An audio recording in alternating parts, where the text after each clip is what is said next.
Starting with the name of Allah, who is the most beneficent and the most merciful. Dear students, welcome to the Quick Learn Academy by Arusa Iram. In today's lecture, we will cover the physics grade ninth. It's unit number 3, and the topic is constructed response questions. Dear students, आज के इस lecture में हम complete discuss करेंगे all the constructed response questions of the unit dynamics. So let's get started. We have the first question, which is two ice skaters weighing 60 kg and 80 kg push off against each other on a frictionless ice track. The 60 kg skater gains a velocity of 4 meter per second. Considering all the relevant calculations involved, explain how Newton's third law applies to this situation. तो dear student, सबसे पहले हम statement write down करेंगे कि Newton's third law of motion क्या होता है. Basically it is to every action there is reaction which is equal in magnitude but opposite in direction. तो स्टूडेंट स्टेटमेंट को राइट डाउन करने के बाद then we will have to extract the data from the given statement. Given statement में आप देख रहे हैं कि यहाँ पे हमारे पास टू आइस स्केटर हैं. तो फर्स्ट का मास जो है वो 60 kg है, सेकंड वाले का 80 kg है. फर्स्ट वाले की वेलोसिटी जो है 60 kg वाले की इट इज़ 4 मीटर पर second and you will have to find out the value of V2. तो स्टूडेंट्स हम लोग राइट डाउन करेंगे when the 60 kg skater pushes the 80 kg skater, the 80 kg skater pushes back with equal force in the opposite direction using the momentum conservation. जो students law of conservation of momentum है उसके according आप let's suppose last में जो initial momentum था that was 0 and after that it become m1 v1 plus m2 v2.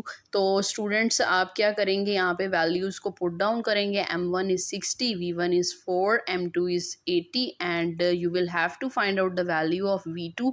तो students आप क्या करेंगे कि जो 60 मल्टीप्लाई 4 है उसको अपोजिट साइड पे लेके आएंगे, then it will get subtracted by the 0. So you will get the equation which is -60 multiply by 4 is equal to 80 multiply by V2. और स्टूडेंट्स आपने V2 फाइंड करना है, तो 80 जो मल्टीप्लाई हो रहा है अपोजिट साइड पे जाके जब डिवाइड होगा then you will get the answer of V2 as 3 meter per second. Here the negative sign is indicating that the direction is opposite. तो स्टूडेंट्स देखें जो V2 है वो वेलोसिटी जो लगा रहा है, जो मास M2 है उसकी वेलोसिटी V2 जो लग रही है डेट इज़ -3 मीटर पर सेकेंड. इसके बाद देखें students we have the 3.2 question which is inflatable air bags are installed in vehicles as safety equipment in terms of momentum. What is the advantage of the air bags over the seat belts.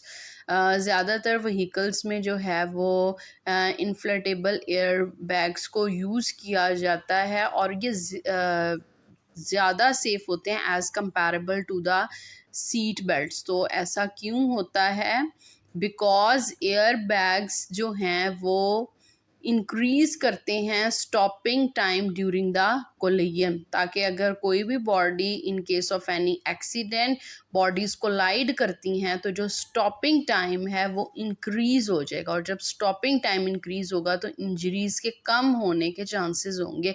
और ये हम कैसे कह रहे हैं, this is according to this formula which is F is equal to del P over T. यहाँ ये indicate कर रहा है कि अगर लॉन्गर टाइम होगा, अगर force for example in case of collision ज़्यादा आ रही है तो टाइम स्पेंड इंक्रीज़ हो जाएगा, क्योंकि फोर्स का और टाइम का जो है वो इन्वर्स रिलेशन है. Force is inversely proportional to T.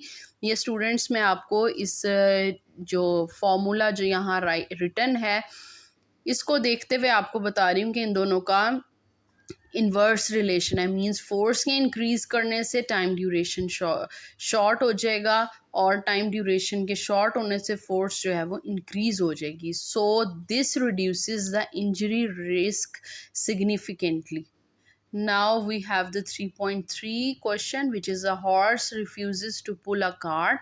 The horse argues, according to the Newton's third law, whatever force I exert on a chart, the cart will exert an equal and opposite force on me. Since the net force will be zero, therefore I have no chance of accelerating the cart. What is wrong with this reasoning? तो students, एक horse है जो कि argue कर रहा है कि अगर आप कहते हैं कि न्यूटन थर्ड लॉ के अकॉर्डिंग अगर एक बॉडी के ऊपर फोर्स लग रही है तो वो एक्शन फोर्स है, तो उसके रिएक्शन में एक फोर्स होगी which will be equal in magnitude but opposite in direction. तो वो कह रहा है अगर इसी चीज़ को फुलफ़िल करना है तो इस अगर ऐसा हो और वो एक कार्ट को पुल कर रहा है तो फिर वो कार्ट को पुल ही नहीं कर सकेगा अकॉर्डिंग टू दिस लॉ। ऐसा क्यों होगा? Here the answer is the horse is making the mistake because he is assuming that the force act on the same object. वो ये समझ रहा है कि वो कार्ड के ऊपर ही फोर्स लगा रहा है, बट दिस इज़ रॉन्ग। जो हॉर्स है वो ग्राउंड के ऊपर एक्शन फोर्स लगाता है और उसके जो रिएक्शन में फोर्स आती है वो उस कार्ड के ऊपर अप्लाई होती है और वो कार्ड जो है वो मूव करना स्टार्ट कर देता है। The action horse pushing ground and the reaction force कौन सी होगी? Ground pushing horse act on different objects. These forces do not cancel out, allowing the horse to pull the cart. So students, we have the 3.4 question, which is when a cricket ball is hit high, a fielder tries to catch it. While holding the ball, she draws hands backward. Why? तो students, ऐसा क्यों होता है? Because the moving hand backward increases stopping time from the formula जो कि पहले भी use किया था, F is equal to del P over T. More time means less impact force और ये रिड्यूस करती है चांस ऑफ इंजरी को। Now we have the 3.5 question, which is when someone jumps from a small boat onto the river bank, why does the jumper often fall into the water? Explain. Students, ऐसा क्यों होता है? When pushing off the boat, the jumper exerts force backward. The boat pushes forward, making the jumper lose balance. This often causes falling into the river. Now students, we have 3.6 question, which is imagine that if friction vanishes suddenly from everything, then what could be the scenario of the daily life activities? अगर हम we know that the friction is the opposing force, और अगर अचानक से friction जो है वो vanish हो जाए तो लाइफ की एक्टिविटीज़ के ऊपर क्या इम्पेक्ट पड़ेगा? तो स्टूडेंट्स, फ्रिक्शन के एडवांटेजेस भी हैं और बहुत सारे डिसएडवांटेजेस भी हैं।